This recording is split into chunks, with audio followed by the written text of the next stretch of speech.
cancer. Whenever some guy in some place wants to make a tragic love story, all they do is, yeah, let the boy and girl meet. Oh wait, guess what? The girl has cancer. Now, I'm not a doctor, I'm just an anime reviewer, so I believe fatal pancreatic illness means cancer or something close to cancer. From the very way it starts, you could say this anime is going to destroy both your pancreas and your heart by the time it ends, but similar to every sad anime, this discusses how the main character slowly opens up to other people, learns his flaws, and then wishes he was born in another anime world. But rather than anything, I Want to Eat Your Pancreas has a way of hitting close to your heart, and this is one of the very few sad anime I've watched, because normally when I watch sad anime, I just pause the video during the climax and put it into my to-be-watched list. But I couldn't do the same for this, because 1, this was a movie, and 2, the story is so interesting.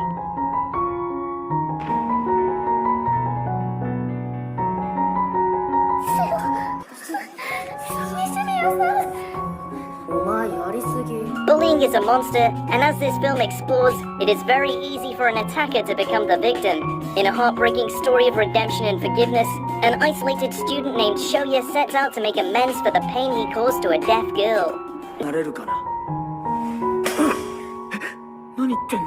From its artistic interpretations of solitude, the melody of emotions, and the journeys our character takes just in order to arrive at an apology, you'll end up a wreck by the end of the whole thing. It may hit close to home for many, but that's what makes this story all the more beautiful in the end.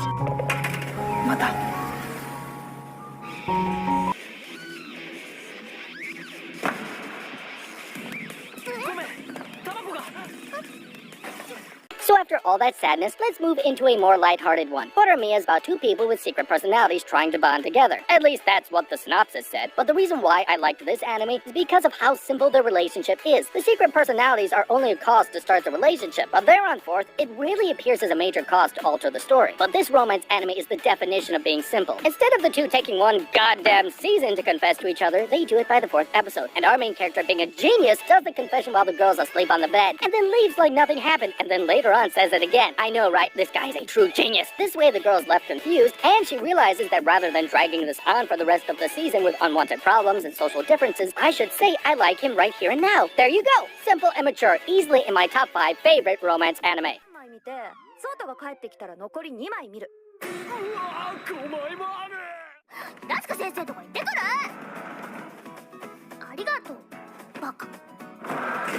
Before starting this anime, I didn't have a favorite letter in the English alphabet, but after watching this, my favorite letter became Y, because there are so many wholesome things in this anime related to the letter Y. My Team Romantic Comedy is one of those anime that goes in a completely different route from what the title implies. Just like Bunny Girl Senpai, it starts off with a regular antisocial guy with trust issues before turning into this high school drama you need to watch twice to actually understand what they're speaking about. And for the first time, we actually seem to have a main character whom we can sympathize with. The anime survives on this basic formula of our main character, Hachiman being the savior in all situations, thus influencing both him and the people around him. To be honest, all the jokes in this anime felt bland to me, and there was nothing funny about any of the situations. I used to think this anime was a comedy, but now I realize it's a tragedy. Or it depends on which girl you were cheering for.